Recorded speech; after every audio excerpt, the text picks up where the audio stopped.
नमस्कार दोस्तों, हर हर महादेव। वीणा Deepak Soni YouTube channel में आपका स्वागत है। आज मैं आपको इस वीडियो के माध्यम में कार्तिक के महीने में तुलसी को जल डालने से कौन सा पुण्य फल मिलता है उसके बारे में बताऊंगी। कार्तिक का महीना बहुत ही पवित्र महीना होता है। इस महीने में भगवान विष्णु की पूजा होती है। कार्तिक के महीने में तुलसी माता का भी पूजन किया जाता है। हिंदू धर्म में तुलसी के पौधे को बहुत ही पवित्र पौधा माना जाता है। तुलसी के पौधे में साक्षात भगवान श्री हरि विष्णु जी और माता लक्ष्मी का वास होता है। यदि कोई भक्त कभी भी भगवान श्री हरि को भोग लगाता है तो भगवान विष्णु तुलसी पत्र के बिना किसी भी प्रकार का भोग स्वीकार नहीं करते। तुलसी को भगवान श्री हरि विष्णु की अर्धांगिनी भी कहा जाता है। इसलिए जो भी मनुष्य तुलसी की पूजा करता है वह कभी भी गरीब नहीं रहता। जो भी मनुष्य रोज तुलसी माता को जल देता है उसकी कभी दुर्गति नहीं होती। ऐसा मनुष्य घोर पाप करने के बाद भी नरक में नहीं जाता है। आज मैं आप सभी को एक कथा के माध्यम से बताती हूँ कार्तिक माह में तुलसी को जल देने से कौन सा फल मिलता है। अगर आप भगवान विष्णु के सच्चे भक्त हैं तो उनकी कृपा प्राप्त करने के लिए आप कमेंट बॉक्स में जय श्री विष्णु या जय श्री कृष्णा जरूर लिखना।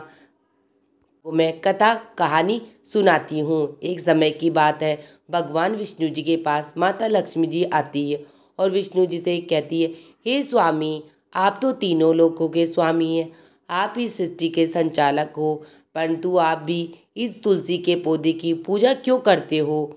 इसे नित्य जल क्यों डालते हो, क्यों चढ़ा?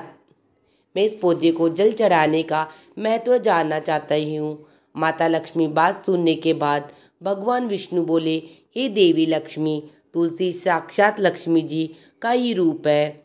माता लक्ष्मी धन की देवी है और आपकी नित्य पूजा करने के करोड़ों फायदे हैं जो मनुष्य को पता नहीं होते। और तो तुलसी के पौधे पर नित्य नियम से जल चढ़ाने मात्र से मनुष्य के करोड़ों पाप नष्ट हो जाते हैं। हे देवी लक्ष्मी, तुलसी का महत्व तो बहुत है परंतु उसका खास महत्व कार्तिक महीने में होता है। हे देवी लक्ष्मी, चलो मैं तुम्हें को जल देने तुलसी को जल देने का महत्व बताने से पहले एक अत्यंत प्राचीन कथा कहानी सुनाता हूँ। इस कथा के माध्यम से तुम्हें तुम्हारे सारे प्रश्नों के उत्तर मिल जाएंगे। लिए तुम इस कथा को ध्यान से सुनना। इस कथा को सुनने मात्र से ही समस्त पापों का नाश हो जाता है। अब माता लक्ष्मी कहती है, हे प्रभु, मैं इस कथा को अवश्य ध्यान पूर्वक सुनती हूँ, कृपया आप मुझे वह कथा सुनाइए, मैं इसे पूरे ध्यान से सुनूंगी। तब भगवान विष्णु माता लक्ष्मी को तुलसी को जल देने के महत्व की कथा सुनाते हैं। भगवान विष्णु कहते, हे देवी लक्ष्मी, तुलसी को जल देने के पीछे एक प्राचीन कथा छुपी हुई है जो बहुत ही उत्तम और पुण्य फलदायक देने वाली है। हे देवी लक्ष्मी, पूर्व काल की बात है, देवपुरी में गोपाल नाम का एक ब्राह्मण रहता था। वह जन्म से तो ब्राह्मण था किंतु वह कर्म से भ्रष्ट कपटी दुबरी बुद्धि वाला व्यक्ति था। वह कंबल तथा चमड़ा आदि बेचकर धन कमाता था। साथ ही वह प्रत्येक व्यक्ति से बहुत झूठ बोलता था। उस ब्राह्मण का मन हमेशा बुरे काम करने में लगा रहता था। वह सभी के यहाँ पर चोरी करता था। उसको वेश्यागमन और जुए की बहुत बुरी आदत थी। उसने अपने जीवन में कभी पुण्य के काम नहीं किए थे। वह सिर्फ नाम का ही ब्राह्मण था। उसने कभी भी शास्त्रों का अध्ययन नहीं किया, कभी पूजा पाठ नहीं किया। सदैव अपना मन दूसरों के धन को पाने के लिए लगाए रखता था। दूसरों की स्त्रियों को देखते ही उसके लाल टपकती थी, अर्थात वह अच्छे चरित्र का व्यक्ति नहीं था। गोपाल दिन में जो भी धन कमाता था वह उस धन को रात्रि में वेश्या के साथ रात बिता के उनके साथ गमन करके उन पे खर्च कर देता था। इस प्रकार वह अत्यंत पापी ब्राह्मण अपना जीवन केवल पाप के कार्यों करने में ही व्यतीत करता था।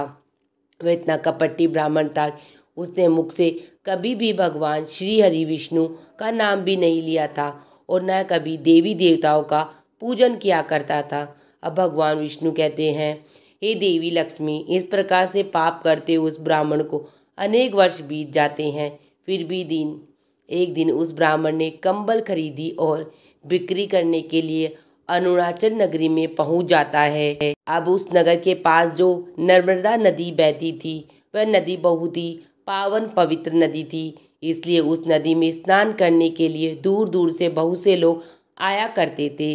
जब वह गोपाल ब्राह्मण वहां पहुंचा तो उसने देखा कि आज भी वहां पर कई सारे ब्राह्मण आए हुए हैं, पर वह ब्राह्मण उस नदी के किनारे के एक आश्रम में ठहरता है। गोपाल वहां देखता है तो उस आश्रम में तो अनेक विद्वान ब्राह्मण हैं जो पुराणों का पाठ कर रहे हैं तथा भगवान विष्णु की स्तुति करने में मग्न है। अब वह पाखंडी ब्राह्मण गोपाल भी ढोंग करता हुआ वहीं पर उनके साथ रुक जाता है। उन विद्वान ब्राह्मणों के साथ जब वह रुकता है तो उसे भी भगवान श्री हरि विष्णु का नाम सुनने का अवसर मिल जाता है, क्योंकि उस ब्राह्मण को अपनी बिक्री करनी थी, अर्थात अपनी कंबलें बेचनी थी। अतः वह वहाँ पर तो वहीं पर कुछ दिन रुक जाता है। अब वह वहाँ पर जब रुकता है तो देखता है वहाँ पर आए हुए लोगों ने गायों का पूजन करके ब्राह्मणों को भोजन कराया। तो उस पापी ब्राह्मण ने भी उन सभी के साथ बैठकर भोजन किया, भगवान का प्रसाद भी ग्रहण किया। भगवान विष्णु आगे कहते, हे देवी लक्ष्मी, वहीं पर उस आश्रम में एक तुलसी का पौधा था। सबको देखकर वह पाखंडी ब्राह्मण भी जाने अनजाने में उस तुलसी के पौधे में जल डालने लग जाता है। वह श्रद्धा भाव से नहीं जाता, उसके मन में कोई विचार नहीं था कि वह क्या कर रहा है। वह रोज सुबह उठकर पात्र में पानी लेकर तुलसी के पौधे में डालता था। उसे ऐसा करते करते लगभग 1 माह बीत गया। अब उस पाखंडी ब्राह्मण ने जो भी कार्य किए थे वह कार्तिक के महीने में किए थे, क्योंकि वह ब्राह्मण तो पाखंडी था, उसे कुछ पता नहीं था कि कार्तिक का महीना चल रहा है। अब भगवान विष्णु कहते हैं, हे देवी लक्ष्मी, एक दिन की बात है कि तब वह ब्राह्मण आश्रम में सोया हुआ था। तब उस स्थान पर एक सर्प आ गया और जब वह ब्राह्मण सो रहा था तो उस सर्प ने उसे नींद में ही काट लिया। उस पापी ब्राह्मण की नींद में ही मृत्यु हो गई। सुबह जब अन्य ब्राह्मणों ने उसे बेहोश अवस्था में देखा तो उन्होंने उसे मुख में तुलसी पत्र और तुलसी का जल डाल दिया, परंतु उसको होश नहीं आया।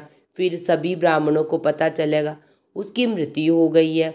उस पापी ब्राह्मण की मृत्यु के बाद उसकी आत्मा को लेने के लिए उस स्थान पर यम के 2 दूत प्रकट हुए और उसे पकड़कर यमलोक ले जाने लगे। जब वह यम के दूत रास्ते में ब्राह्मण को ले जा रहे थे तब वहाँ पर पापी ब्राह्मण विलाप करने लगा और यमदूतों से कहने लगा, हे यमदूतों, मुझे आप कहाँ ले जा रहे हो? मेरी मृत्यु किस कारण से हुई है? मैंने कौन सा पाप किया है? तब यमदूतों ने कहा, अरे पापी दुष्ट ब्राह्मण, तूने जन्म से लेकर मृत्यु तक बहुत पाप किए। तेरे पापों के कारण ही जब तू सो रहा था तभी एक काले सर्प ने तुझे काट लिया और तेरी मृत्यु हो गई। अब हम तुझे यमलोक लेके जा रहे हैं। वहाँ पर यमराज तेरे पाप कर्मों का लेखा जोखा देखेंगे और निश्चित ही तुझे वे नरक लोक में डाल देंगे। उन यमदूतों की बात सुनकर ब्राह्मण जोर जोर से विलाप करने लगा और रोने लगा और उन यमदूतों से क्षमा याचना करने लगा, किंतु यम के दूतों को उस पर जरा भी दया नहीं आई, क्योंकि वे यम मृत्यु के देवता की आज्ञा का पालन कर रहे थे और वे उसे पीटते हुए यमलोक ले गए। तब यम के दूत उस ब्राह्मण को लेकर यमराज के सामने पहुँचे गए तो यमराज के पास बैठे हुए चित्रगुप्त ने उस ब्राह्मण के जन्म से लेकर मृत्यु तक के कर्मों का लेखा जोखा निकाला और यमराज से कहने लगा, हे महाराज, इस ब्राह्मण ने तो बचपन से लेकर मृत्यु तक पाप ही पाप किए। इसने कोई पुण्य काम भी किया नहीं है, यह तो महापापी है।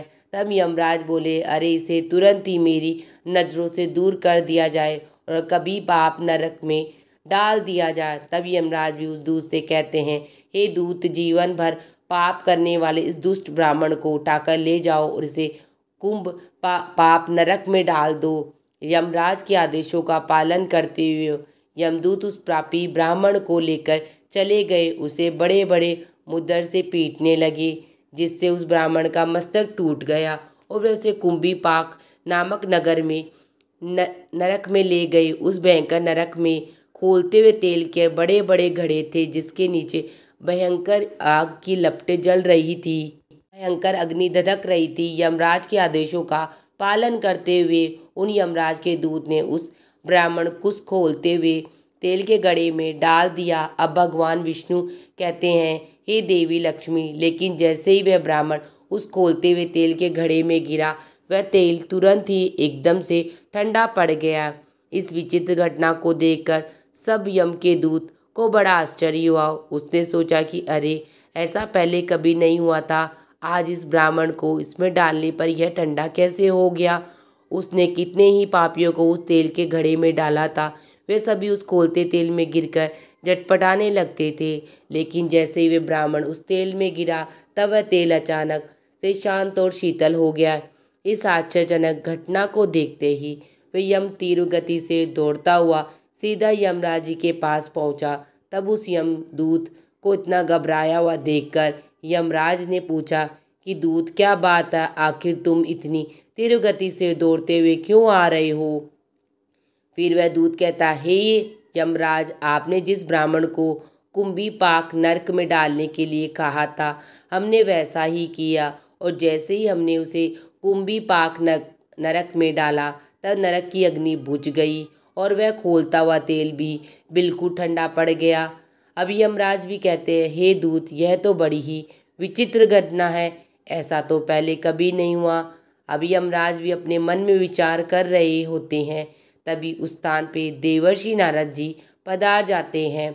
देवर्षि नारद जी को देखकर यमराज अत्यंत प्रसन्न होते हैं और इन्हें प्रणाम करके उनका स्वागत करते हैं।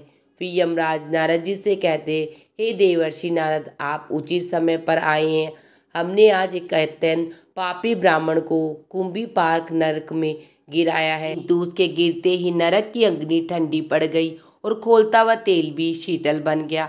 यमराज जी की बात सुनकर देवर्षि नारद जी कहने लगे, हे धर्मराज, आपने जिस ब्राह्मण को नरक में डाला है, वह नरक में डालने योग्य नहीं है, क्योंकि इस ब्राह्मण के द्वारा अनजाने में ऐसा कर्म हो गया जो नरक का नाश करने वाला है।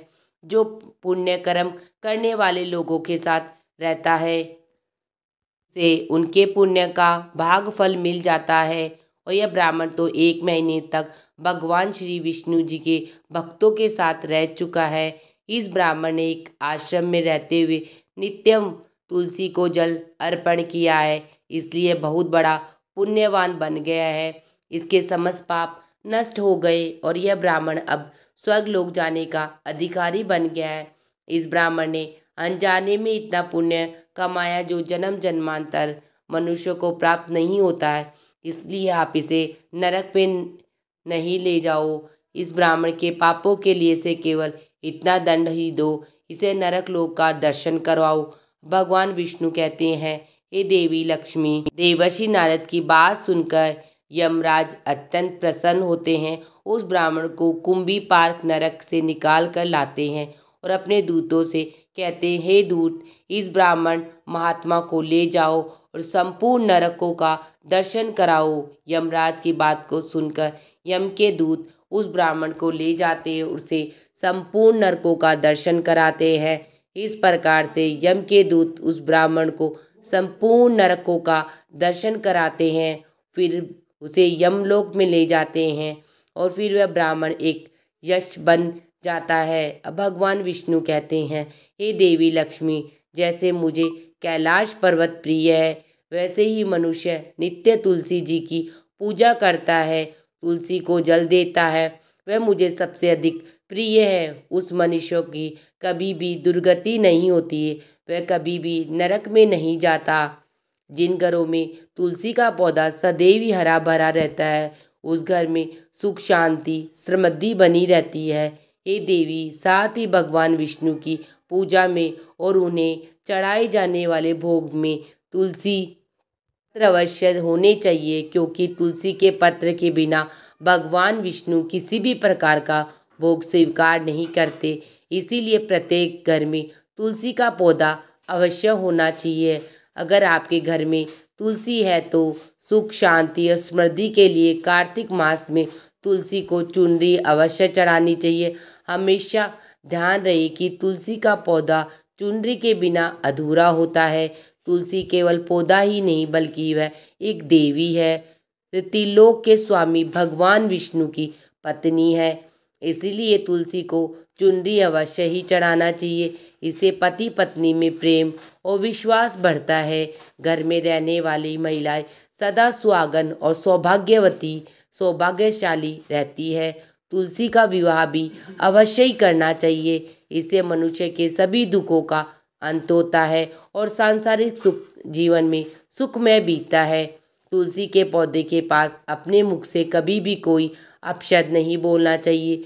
तुलसी के पास भूल से भी जूते, चप्पल अथवा झाड़ू पोछा नहीं रखना चाहिए, क्योंकि ऐसे किए जाने वाले कार्यों को शास्त्रों में पाप माना गया है। जहाँ पर तुलसी का पौधा होता है उस स्थान के आसपास आपको भूलकर भी थूकना नहीं चाहिए। तुलसी के पास जल से भरा हुआ पात्र भी नहीं रखना चाहिए।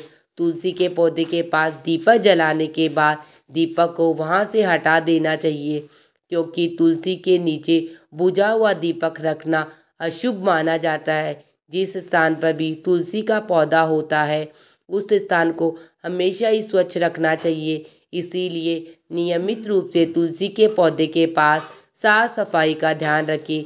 तुलसी के पौधे में शिवलिंग और गणेश जी की प्रतिमा नहीं रखनी चाहिए। साथ ही तुलसी के गमले में अन्य किसी प्रकार का भी पौधा लगाना अशुभ माना जाता है। तुलसी के पौधे के पास कपड़े भी नहीं सुखाने चाहिए, अन्यथा कपड़ों से गंदा पानी तुलसी के पौधे पर गिर सकता है। ध्यान रहे, तुलसी के पौधे को नाखून से नहीं तोड़ना चाहिए, इससे तुलसी का अपमान होता है। यदि तुलसी के पत्ते सूख कर गिर जाते तो उन्हें कचरे में नहीं फेंकना चाहिए, उन पत्ते को तुलसी की मिट्टी में ही दबा देना चाहिए। रविवार, एकादशी के दिन तुलसी के पत्ते नहीं तोड़ने चाहिए और न ही रविवार को तुलसी में जल चढ़ाना चाहिए। बाकी अन्य दिन नित्य तुलसी को सुबह जल देना चाहिए और शाम के समय उसके सामने दीपक प्रज्वलित करना चाहिए। अक्सर महिलाएं स्नान के बाद अपने बाल खुले रखकर ही तुलसी को जल देती है। ऐसा करना भी पाप माना जाता है। महिला को इस बात का हमेशा ध्यान रखना चाहिए कि महिलाओं को हमेशा अपने बाल बांधकर माथे पर सिंदूर लगाकर ही तुलसी में जल चढ़ाना चाहिए। इससे उस स्त्री को तुलसी माँ का आशीर्वाद प्राप्त होता है। घर में तुलसी का पौधा लगाते समय ध्यान रहिए कि इसके लिए गंदी मिट्टी का उपयोग नहीं करना चाहिए। तुलसी के पौधे के लिए शमशान की अथवा गंदी वाले स्थान की मिट्टी का भी कभी उपयोग नहीं करना चाहिए।